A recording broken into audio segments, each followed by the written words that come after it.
Do you see the Commissioner's Court at this point as being divided? I believe, from what I see, that there are some personal agendas that tend to get pushed a little bit that may be more self-serving.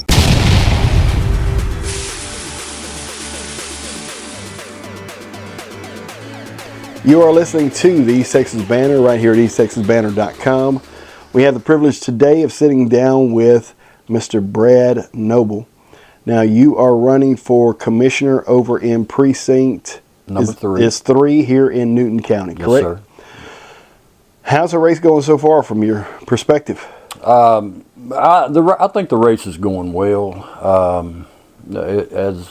As I've mentioned to other people, it's kind of quiet. Yeah. You've got some good candidates running, Right. In the race. For me personally, I've really enjoyed the experience so far, the support, Yeah. the opportunity to get out in the public and share some views, share some concerns, share Right. some ideas. I'm probably like any other candidate. I'm ready for March the 5th. Yeah, ready for it to be over with. Somewhat, yeah. That makes sense. But it's been great. Yeah, no doubt. No doubt. So there's I think at last count 411 people running for that same spot. 411, 412. Yeah, something like that. There's actually, I think 4, 5, 6 maybe. 5. 5 total. And so I mean there's a lot of options, but that's kind of the catch-22 of the whole race, is who's actually got who's got more support. You really just don't know until March 5th's coming in. That's true. That's and true. So what would you say are the biggest issues with Precinct 3? From one of the very first forums I spoke at, I made this mention that Precinct 3 is one of the most diverse precincts in the county. Okay. You start off in the north part around Toledo Bend. You have issues up there that are not so much relevant to some of the issues mid precinct and even in the south end of the precinct. And I don't know that there's actually one answer to this. Okay. So I'm gonna kind of bundle it together. Sure. For the people living out on these dirt roads, their main concern is the dirt roads. I've worked in the utilities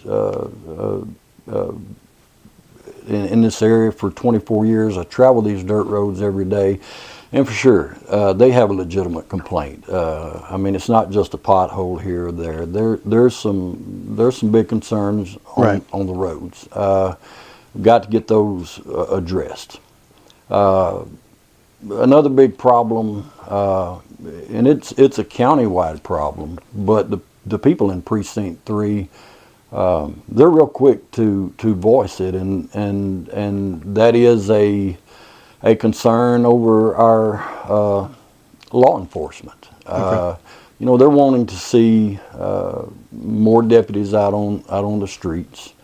They're wanting to see these I'm gonna call them petty, maybe for lack of a better word, but they wanting to see these petty criminals who are stealing copper off the side of their house, or stealing something out from under their garage, who get locked up and are right back out that afternoon. They're wanting some relief from those individuals, which leads you to the problem that you're aware we have is an inadequate jail facility. That's a big topic of discussion with people, whether you are at the lake or whether you're in the south part of the county. Right.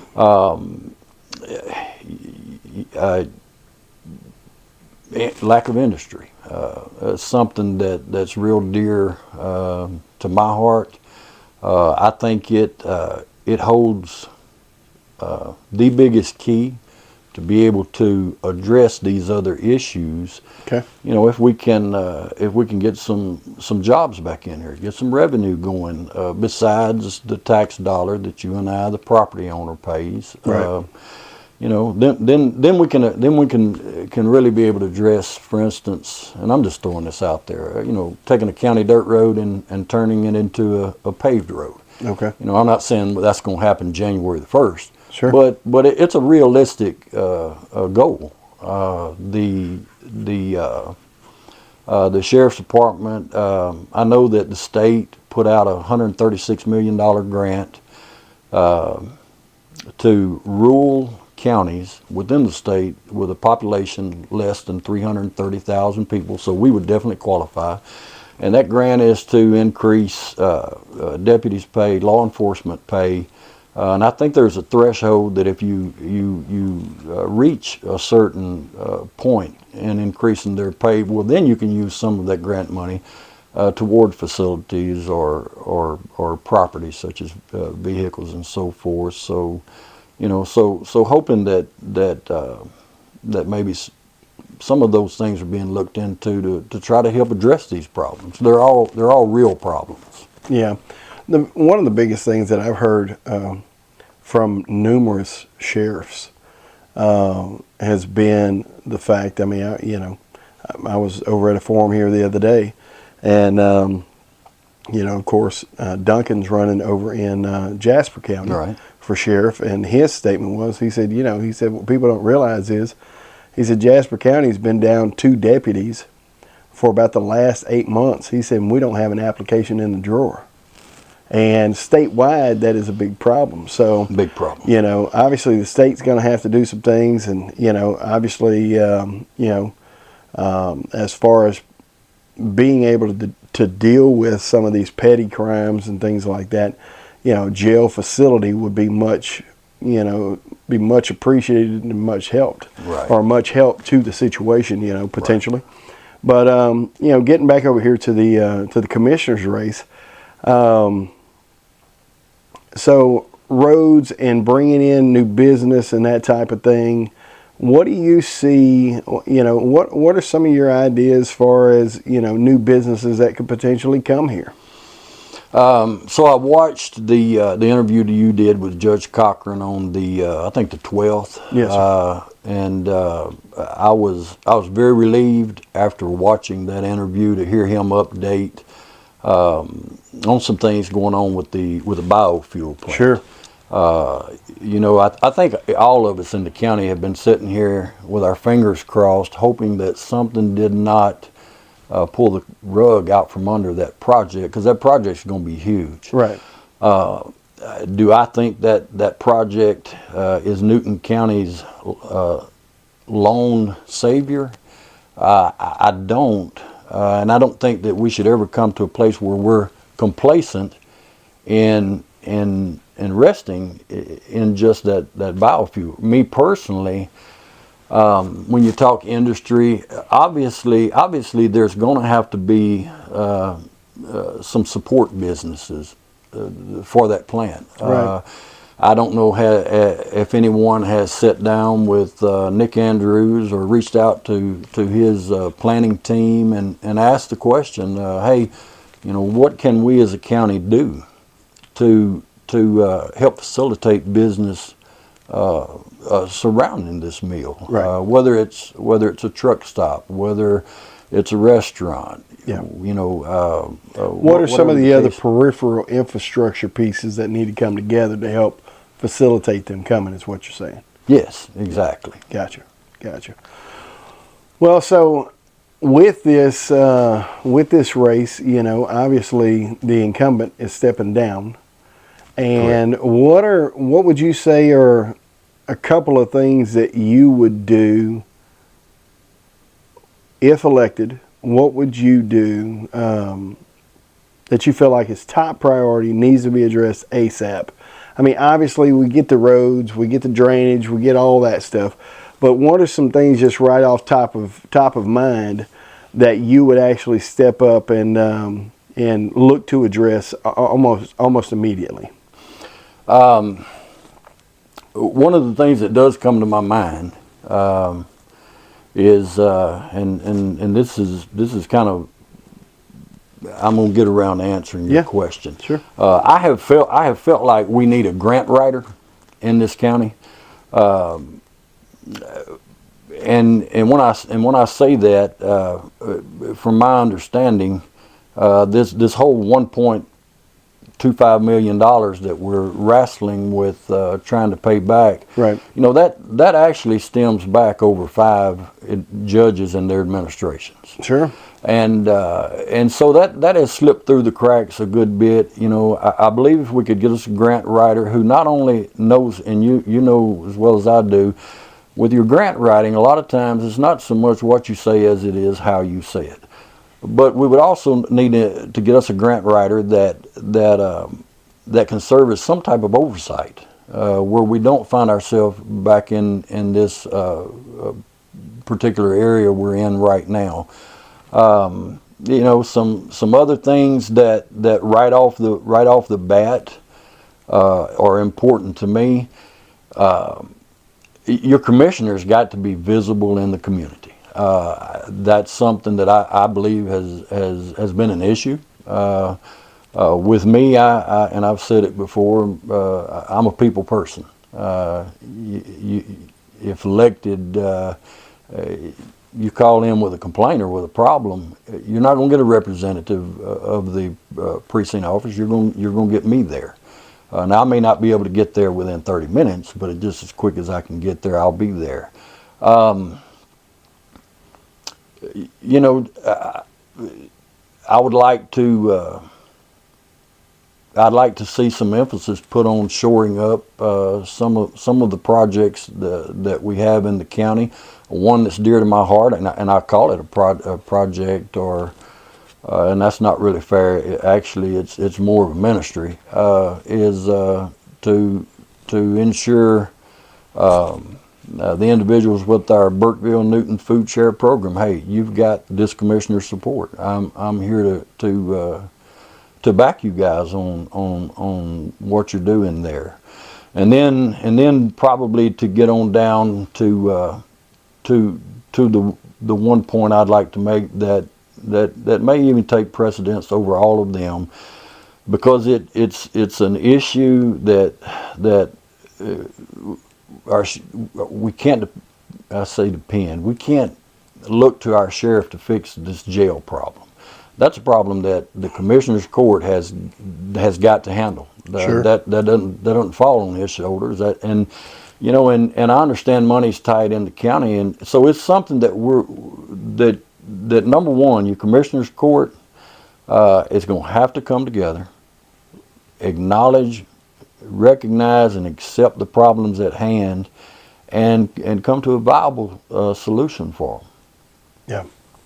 Yeah, I think, do you see the Commissioner's Court at this point as being divided?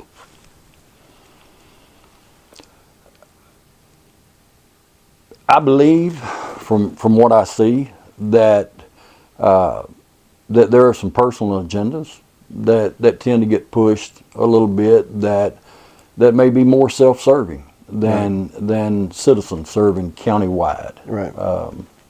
So I would say to a degree. To a degree. Okay. What do you feel like is the biggest question that you've gotten on this as you've been in this process of campaigning? The biggest thing, the one paramount thing, is it roads? Now, unlike maybe some of the other candidates' responses to that, you've heard me talk a lot about the administrative side of Sure. the office. But to answer the question, there's 2 questions that have really been posed at me. Probably the first one is roads. Okay. The second one has been concern over where are our taxes going to go going forward, our county property tax. That's been thrown at me a lot, especially since I threw out Jasper County and especially Sabine County's county property tax rate, with Right. them being considerably Higher. lower than ours. Yeah, lower. Yeah. You know, that's a question that gets asked, and that's not something that you can just walk in at your first Commissioner's Court meeting and No. say, hey, we're going to drop taxes. There's a lot of things have to happen for that to take place. such as increased revenue, more citizens coming into the county, sharing that tax burden, and then when your finances begin to climb back up and get higher than your expenditures, well, now we can do something great for the people, which is lower our taxes. Well, see, and the flip side of that is, with the state doing what they're doing with taking over the M&O insurance, nobody's received that benefit as of yet. Right. And so we, because that's, if I'm not mistaken, that's supposed to happen 2025 Yes. is when that's supposed to take place. So, some relief is coming from the state standpoint. Right. And, to be honest with you, it's a long time coming. It should already happen. Yeah, I agree. And so, where are you at on this situation with the proposed idea about sales tax and how that can help with the provision of, because up here in Burkeville, I mean, I'll be honest with you, I just drove up 1414. I'm shocked there's not more people dying on that road, because it's nothing straight about that road, right? Welcome lovely to country, 1414. lovely country, Yeah. beautiful country. But I be dang, you can't look away from the road. You better stay on point. You're gonna end up out in the weeds. But Quick. to me, ambulance is paramount, and because of the cost of ambulance and because of the cost of, or the contracts involved and all that stuff, it's almost put the response. Well, it hadn't almost nothing. It's put the responsibility straight in the commissioner's hands. Right. To be able to fix this situation, or at least try to supplement it. Yeah. What's your position on the sales tax to help do that?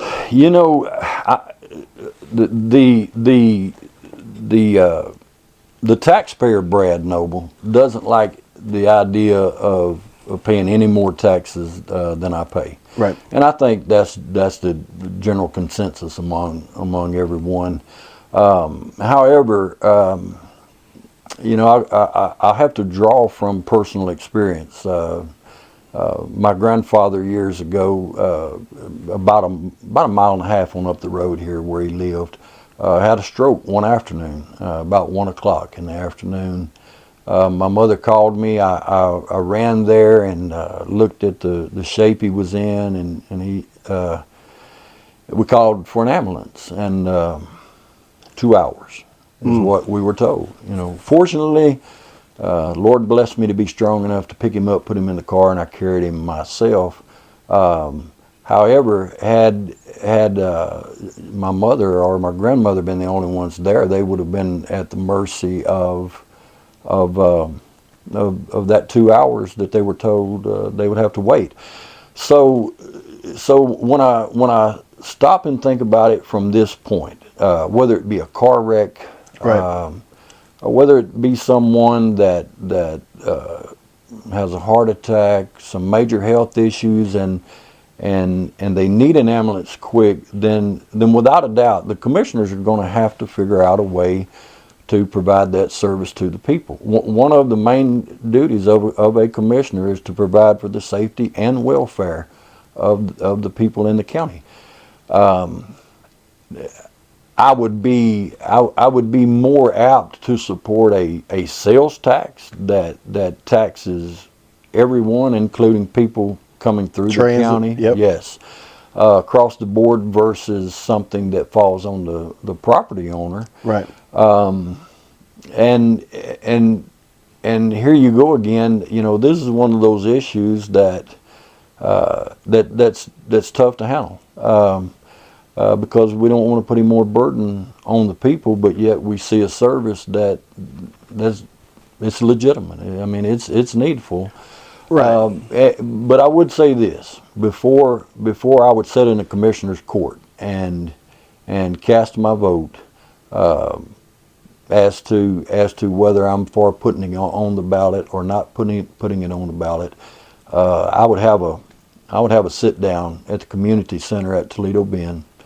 I would have a sit down with the citizens at the Cade building here in Burkeville. I'd have a sit down with the people in Newton at the Civic Center, and try to get a hold of someone in Bondware to sit down with those individuals at the fire department or the Hughes Center, and see, do we have your blessings or do we have a rejection from you? And so go you'd from want to there. get public consensus before.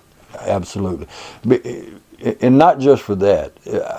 Now, I'm not saying that I would call a public meeting if I needed to spend some money to go buy a load of rock, Right. put on the road. Right.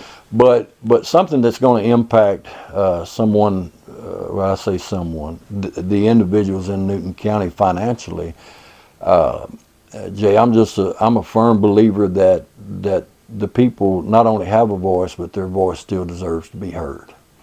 I believe the voice needs to be heard too, but on the flip side, I kind of sit back and I look at this situation with the border, and I think about the fact that, you've got a United States government, which one of their main jobs is to protect the border. Right. Joe Biden obviously doesn't have to come down here and listen to nothing that Texas folks have got to say. No. He probably don't want to hear it anyway. He doesn't. But on the flip side, to me, I think when you go back to what you're talking about the responsibility of the commissioner's court, sometimes, it kind of goes back to this. Either you're going to pay for your health one way or the other. Either you're going to eat well and you're going to afford and buy good food, supplements, vitamins, and the whole 9 yards, or you're going to pay the doctor to take care of you once you get south. Yeah, that's Once a you go good south. statement. And so the thing is, to me, the way I look at it is this, and maybe mine's not the most advantageous way to look at it, and it's probably more raw than most people, and I'm not running for commissioner, so I'll say it. The idea of not having an ambulance in this county is insane. Scary. It's insane. Yeah. And, to me, if we want to talk about the MO of the people, right now, I think they could pay maybe $100 a year for Life Flight throughout this entire county, individually, where Life Flight will actually come to you and land and pick you up if you get in a life-threatening situation. I think it's 100, maybe 120 a year. Really? Sounds cheap to me. And how many people throughout the county don't have it? So, huge majority. Huge majority. Yeah. So when we're talking about, how much money we're going to spend in this type of thing, especially whenever you start looking at the numbers of how many folks, and I don't know about anybody else, but my wife is addicted to Amazon boxes. And so, I better be quiet on I this. say that she's going to beat me up when she hears this, but the truth is, I show up to my house yesterday. There's 2 Amazon boxes sitting out by our mailbox. I'm like, okay, so I go out there and get them. But even that part of the equation on the sales tax is relevant, because all of Newton is not an actual sales tax district, Newton County. And if you move toward a sales tax, that would basically build a border around, sales tax wise, that'd build a border around Newton County. That way anybody that's buying in different portions, in different parts of the county where it's going somewhere else, those would all flow into that pool. So we don't even really have a good context as to how much money would come in. I can see that. You know what I mean? Yeah. I mean, there's no way, there's no metrics or analytics to be able to look at that. But so having said that, so you'd want to hear the people's voice, and then you would move forward based on kind of the consensus of that idea for a sales tax. Let's think, what else? Is there any kind of message that you want to put out to the people? Say they don't know you. I mean, I know you're a preacher, right? Yes, sir. Okay, so how long have you been in the ministry? I've been full-time pastoring. Well, let me take that back. I'm a bivocational pastor for 16 years in the Newton area. Okay. Answered the call to preach some 23, 24 years ago. Right. Yeah. Very cool. Very cool. Is there anything for folks out there that don't know you? I mean, I don't know who in this precinct wouldn't know you, but there may be a few out there who's sitting here going, man, who the heck is this Noble guy? I see this, I see these signs and whatnot, but who is this guy? Right. What do you want to say to those people? So I'll say it like this. If you wanted to know who Brad Noble is, grab me a sip of water. I would say this.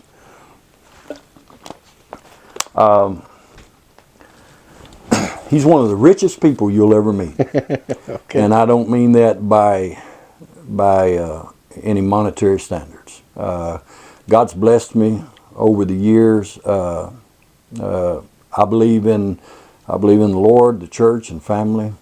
And this is just some things I'd like to share. I'm a real big supporter of our youth. I chartered Burkeville's 4-H program back in 2008. I'm still an active leader in it. Joined the Newton Fair Association in 2006. I'm a member of it today. Coached Little League and Pee Wee football for years and loved it. I organized a club called Burkeville Buyers in 2009 that raises money to support 4-H and FFA kids with livestock projects in the county and in Beaumont.